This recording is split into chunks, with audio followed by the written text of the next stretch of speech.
Alrighty, happy Monday to everyone out there. Hopefully you guys had a very good weekend.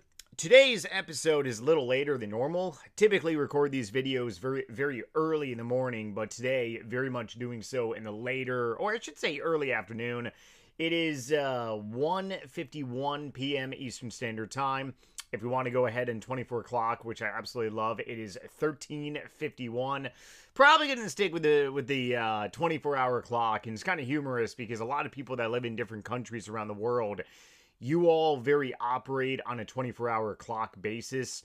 24-hour clocks in America is very much called military time, but you know, it's kind of humorous. It really is. Not to mention America is going to be getting rid of daylight savings time, which I did actually live in Germany for a couple years. There's no daylight saving time in Europe where you don't change the clocks, back and forth. To be honest, I'm kind of really looking forward to that. It always is a pain losing an hour of sleep.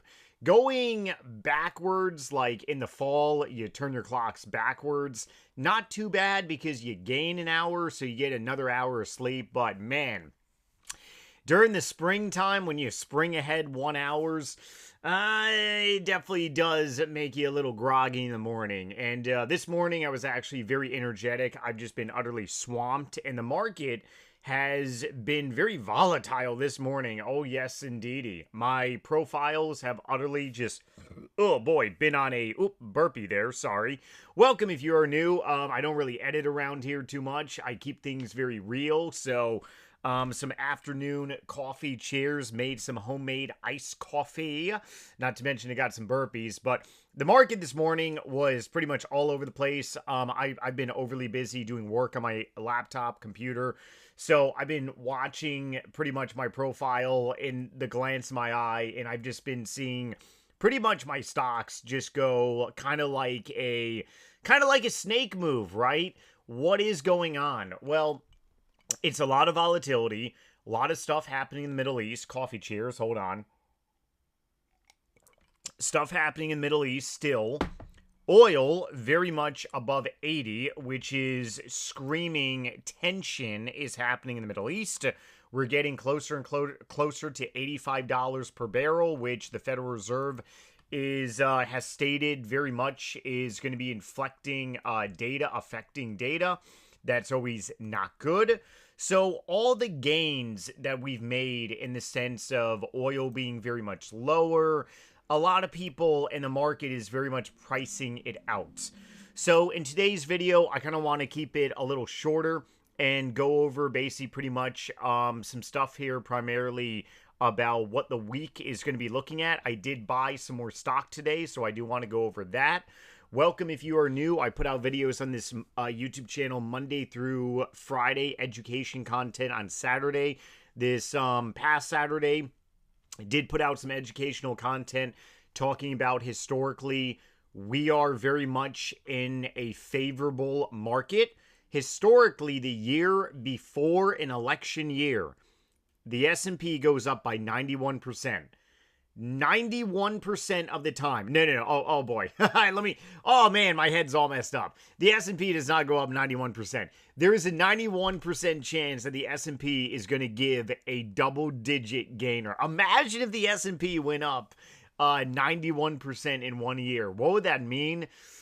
Well, there would be a lot of there would be a lot of millionaires being made, very much. There would be a lot of people going from 5 to 6 figs, 6 to 7, 7 to 8, 8 to probably 9, and there would also be a lot of billionaires made, right? If the S&P went up by 91% in 1 year. Oh my gosh. That means like Nvidia, you're talking about just all the tech companies, my profiles would be very much happy for me. What would be the repercussions around that? Very high inflation. 91% of the time, the year before an election year, we get a double gainer percentage finish on the SPY, the S&P 500. So next year is the pre-election year, and yeah, 2023, the SPY went up by beyond a double-digit gainer. I showed it in the video from Saturday, so definitely check it out if you have time. But the odds are really much in our favor because this capex spending that these companies are doing, such as Meta, Google, Amazon, Microsoft, various other companies buying chips, well, they said they're going to up their capex in 2027. A lot of people are saying their capex is going to be going down. Well, who are you going to be listening to? That is the bet. Are you going to be listening to the Wall Streeters that are saying, no, no, no, no, no, no, no. Next year, their capex is going down? Or are you going to be listening to the CEOs that are literally saying, no, we're going to be raising capex next year? 2028, that's when we really got to get a little nervous about the capex spending. But next year, there is just there's absolutely no reason why these companies would not be producing the capex like they say they would. How do I know that? Well, firstly, I followed a lot of these CEOs for multiple years now. When they say something, they commit to it. Not to mention coffee cheers. Hold on.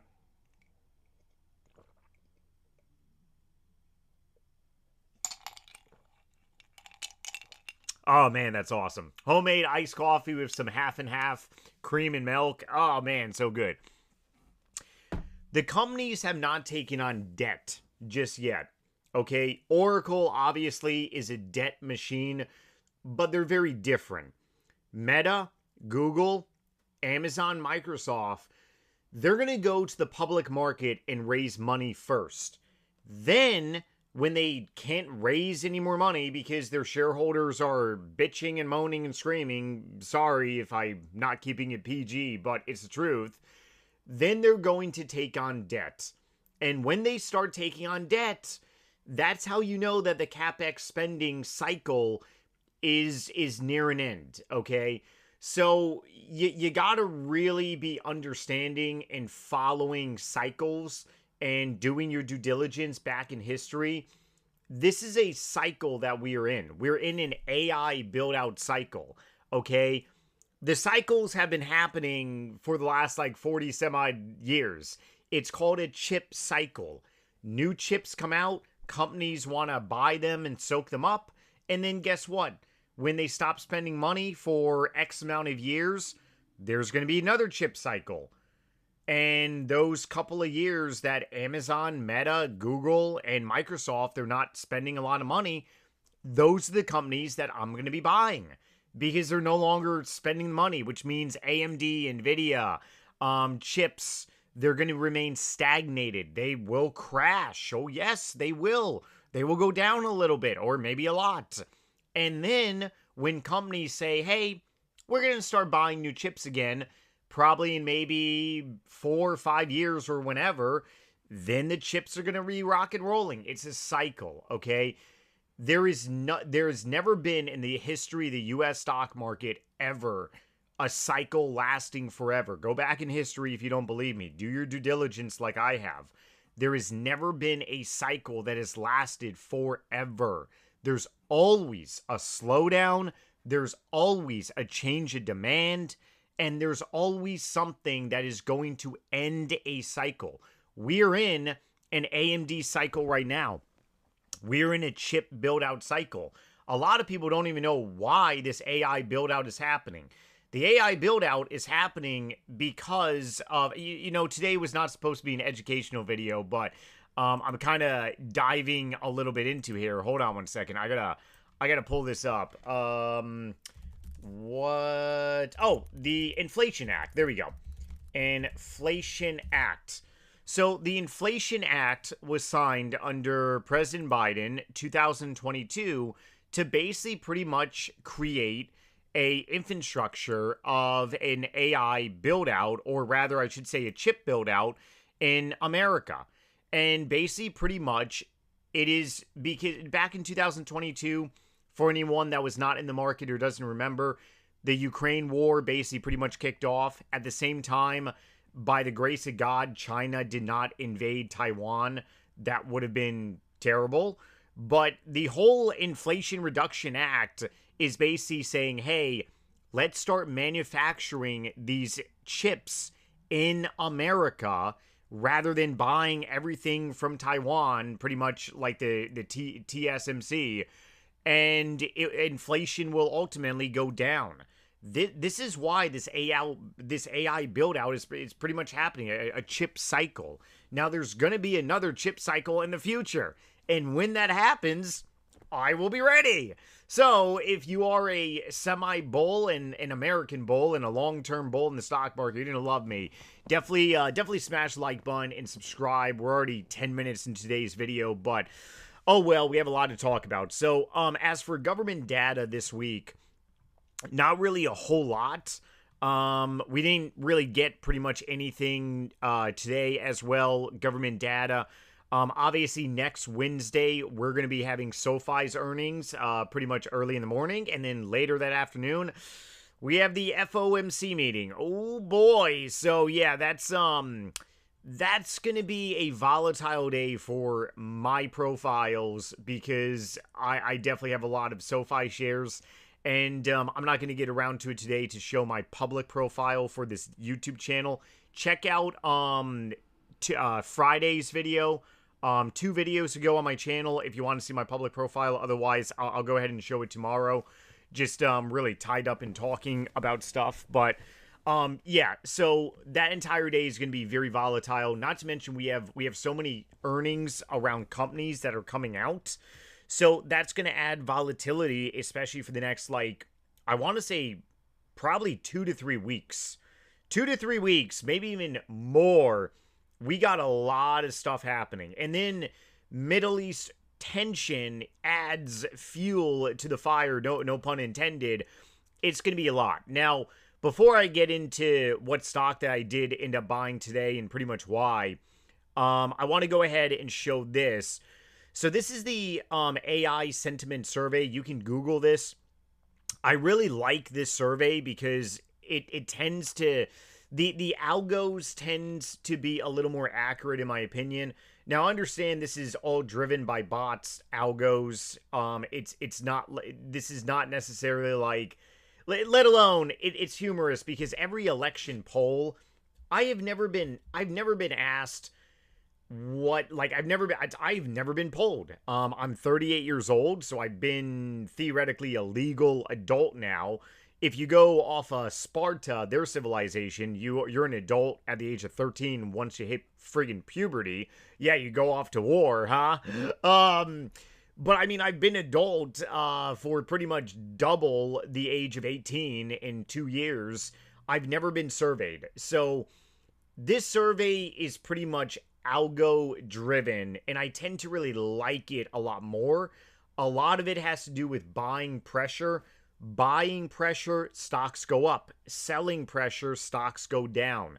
So it's really showing that people in the last week, this comes out every single Wednesday, so we'll get another one this Wednesday. Or rather in the last like week and a half now, the market is pretty much starting to flip a little bit. You're seeing people move away from neutral, moving more towards bullish. People moving from being less bearish, definitely more so towards either neutral or bullish. Obviously, a lot of this stuff is driven by short term, okay? I am a perma bull on America. Always going to be a long-term perma bull on America. The overall market, the overall country. Love my country. I'm a patriot, also veteran. So therefore, I'm a perma bull on America. Short term, I could very much be I could be bullish, I could be bearish, I could be neutral. If you watched my videos months ago, I was definitely short term bearish. I was buying stocks left and right. Whenever I am short term bearish, I'm loading the boat on stocks. Right now, I'm very much in the neutral category. Short term, I'm in the neutral category, and I'm very much buying stocks. And by the way, even when I'm in the bullish category for being short term, I'm still buying stocks, okay? You buy stocks regardless if you're in the bullish, if you're in the neutral, if you're in the bearish category. You need to be buying stocks. But the amount you're buying stocks with, keep the numbers simple. Let's say if I'm bullish short term, I might only be buying maybe $500 worth of stocks maybe a week or maybe every other week, okay? So you're talking anywhere between 1 or 2 grand a month of stocks. If I'm in the neutral, maybe I go up maybe another grand or maybe 500. If I'm in the bearish, I'm buying back in February. I bought, I believe, like $15,000 worth of stock in that month. It was a pretty bad month for the market. So I could, if I'm in the bearish short term, I could very much be buying stocks like just, hey, I gotta load the boat. I gotta load the boat. It's time to buy for me. Everything that I'm saying and doing, it's based on me. I don't mind sharing what I'm doing, but understand that ultimately you have to build a strategy, and hopefully motivation comes from me to develop your own strategy. But my strategy is very much around buying every single geopolitical event that has ever been in the market. It's been a buy the dip opportunity. Every single geopolitical event, I'll say that again.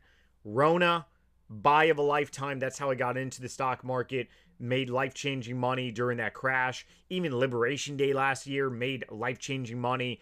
You're talking about 2022. There was geopolitical events. Ukraine, Russia. 2023 at the end of the year, you basically had terrible stuff happening in the Middle East. That was another buy the dip opportunity. It sucks that buying the dip opportunity comes around when people are getting killed. It really does.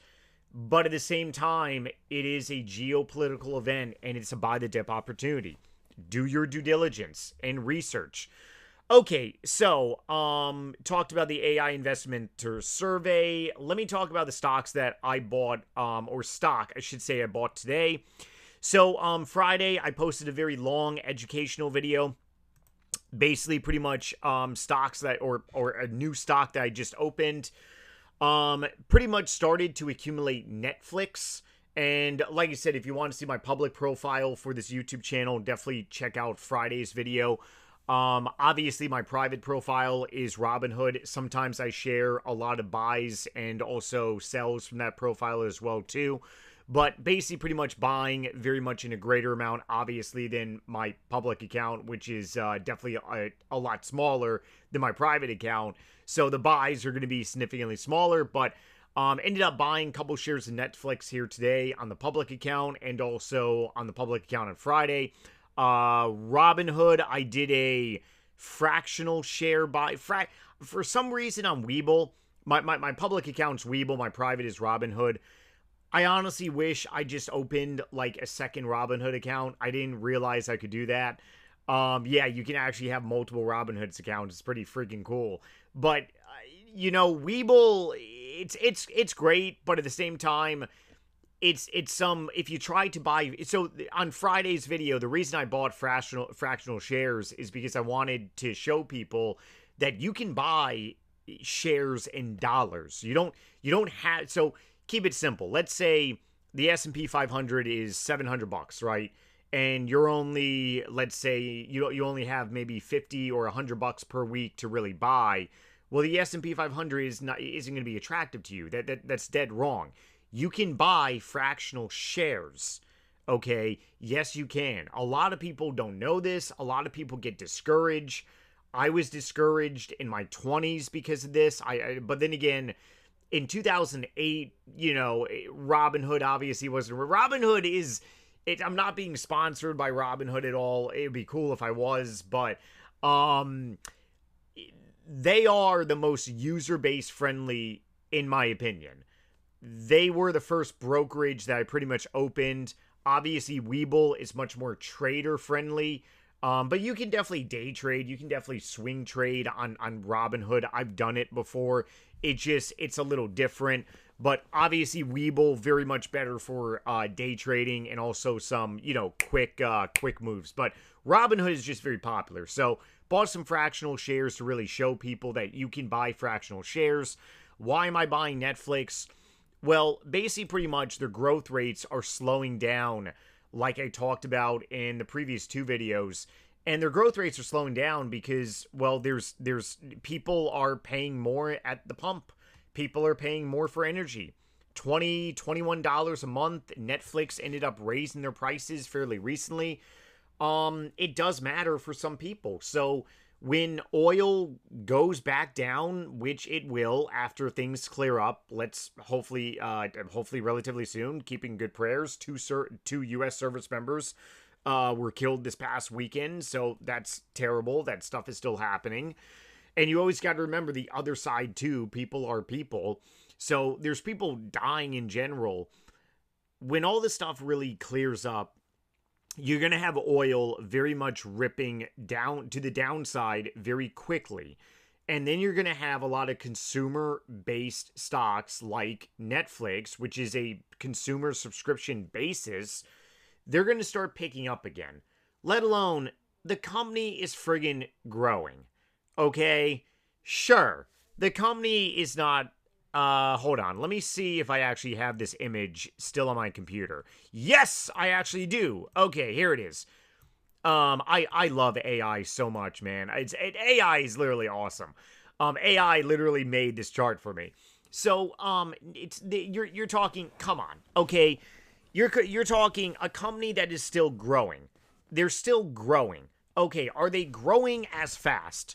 Are they growing at a 17.6% growth rate? No. Okay, obviously not.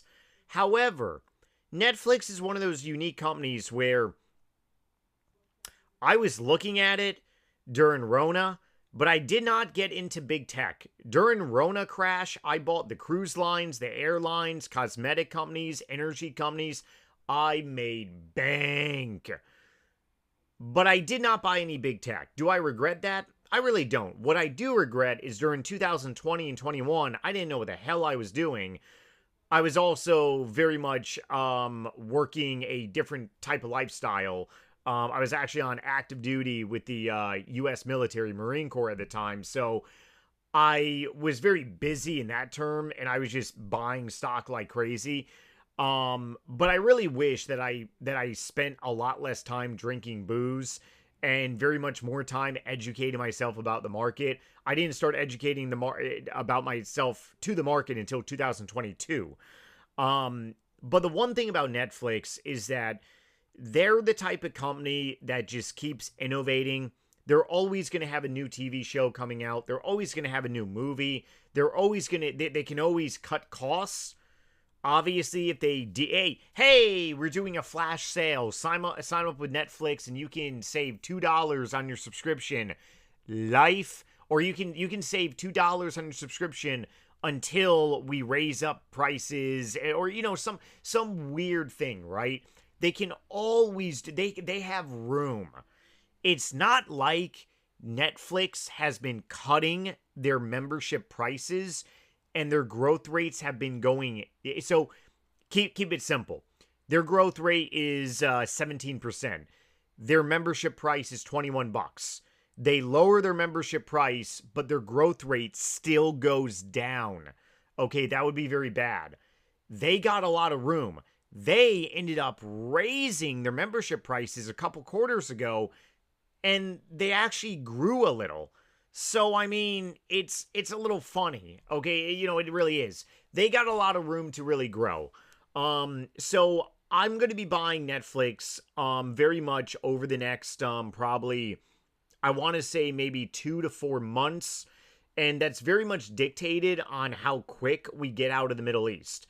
So Netflix on my public account, I wouldn't mind having it, honestly, anywhere between maybe $2, maybe $3,000, maybe a little more. If I don't fill a position, maybe a little less, honestly. My private, probably very much closer to, on the low end, maybe around 10K, and then maybe even a little bit higher. Like, I would feel comfortable having well beyond 5 figures pretty much in Netflix. It doesn't bother me that the growth rates are going down. The company is just one of those companies. It's a very iconic. And the management team, unlike a stock that I sold out of fairly recently, a couple weeks ago, Adobe, took a loss on Adobe, but I rolled that money into good companies. I sold Adobe for 195 and they're at 235 right now. Yeah, go figure, right? But all that money from Adobe, I ended up rolling into very good companies. And the thing about it is that when I take a loss on a company, I immediately take that capital and I put it elsewhere to good use. There are people that do cut the cord and they don't do anything with that cash, or they pull out the cash from the market. My strategy is, hey, if I take a loss somewhere, I put it to good use and I get into stocks, crypto. Did actually buy some crypto with that money, and I definitely put my money back to good use. But yeah, as for Netflix, we very well could see Netflix, depending how the economy really plays out with inflation. I mean, you're talking on technical analysis, Netflix right now is very much oversold. If you look at the charts, the relative strength index on the daily chart is below 30. That's oversold. We are way below the moving averages. That's oversold too.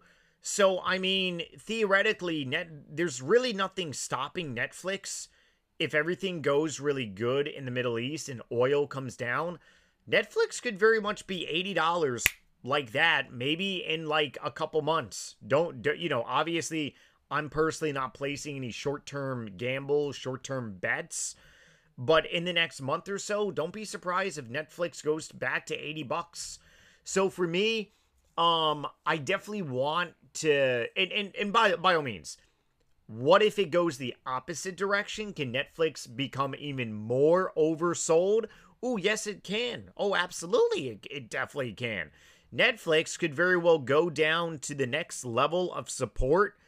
You're talking all the way at 59, maybe such a screaming buy. Netflix below $60, that is a screaming buy. You want to break down even further? You're talking about $50. That is a screaming buy. You're talking about $50 all the way back to 2020. Like that. That is such a screaming buy.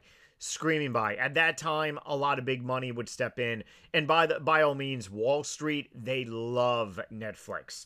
Utterly love Netflix. Not to mention, this is my second time owning Netflix, so I'm very excited to be a shareholder in Netflix. How long am I looking to hold Netflix? So here's the crazy thing.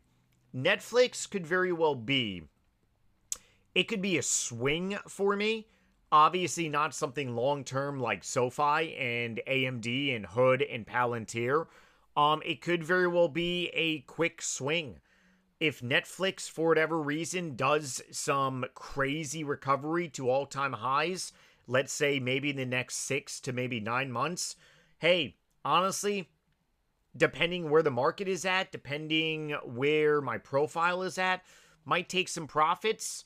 If Netflix does something crazy in the next 12 months, I very well could sell out of everything. But ultimately, I mean, this company, if we move into a very bullish market next year, this is definitely a company that I want to hold. Because if the economy is doing well next year, the stock market's doing well next year, Netflix is a company that I want to be in because it's very consumer driven. Before the election year, it doesn't matter if there is a D or an R in the White House. They want people to feel good, okay?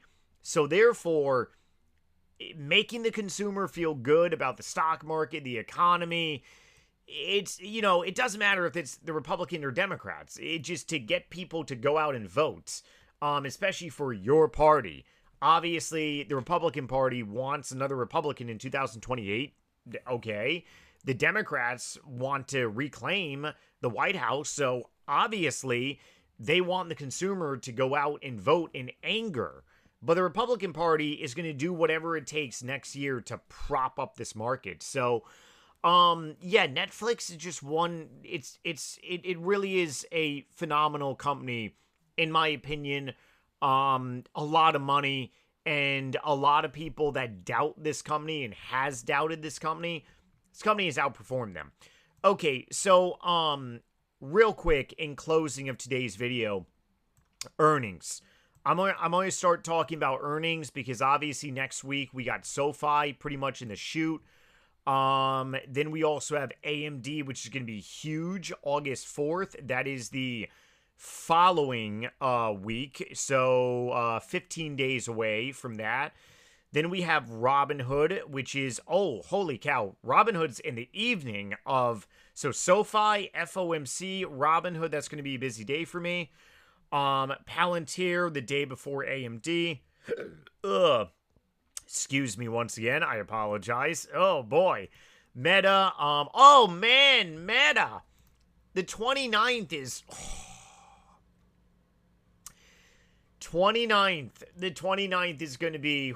Whoo, yeah, that's going to be crazy, right? ServiceNow.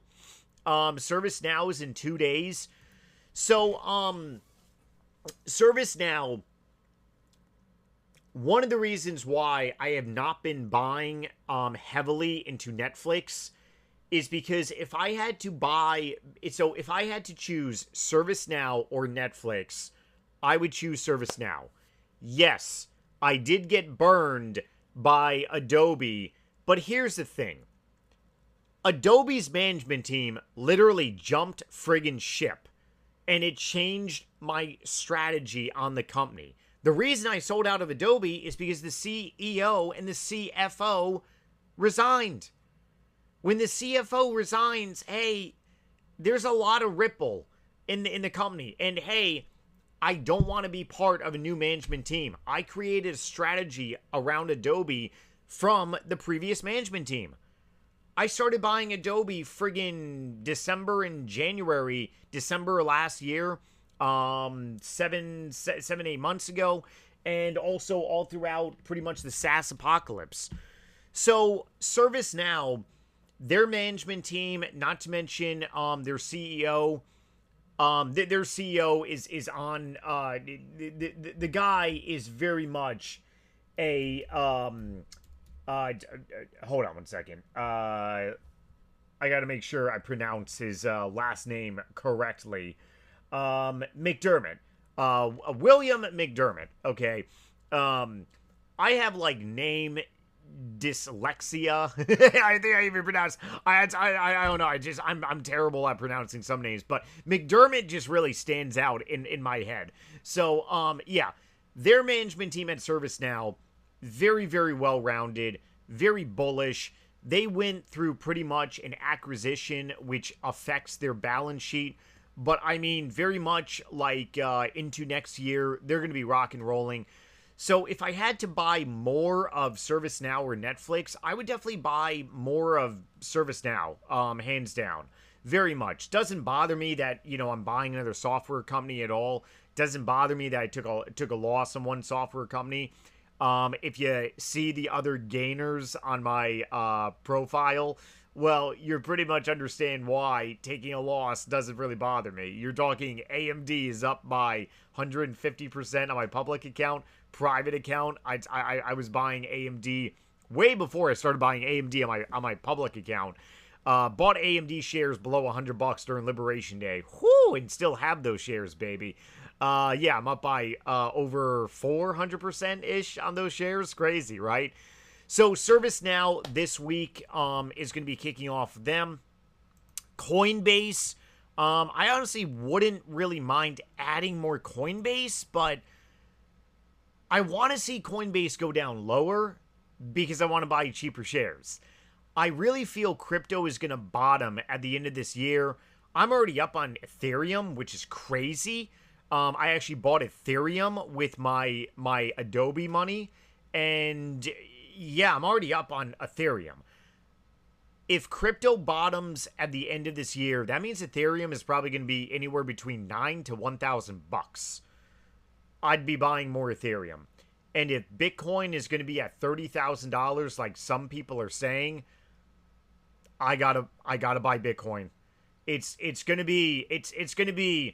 I'm gonna have to deplete savings and move a lot of stuff around, but I gotta buy some Bitcoins. I really do. Yeah, it's one of those things where it's like, holy cow, if the Bitcoin cycle is going to be over this year, you got it's. I personally am going to have to find a way. And then of course Netflix, we already had their earnings, so this week is going to be it's going to be a little bit volatile, especially going into next week as well too. And stay tuned for earnings because, oh man, it's going to be a doozy. Okay, this video is definitely long. Hopefully you all enjoyed it. Smash the like button if you did. If you did not, well, don't worry. Well, that's your fault then. If you didn't like the video, well, why did you watch me then on YouTube? All right, later everyone. Take it easy. See you all tomorrow for a new episode. Bye.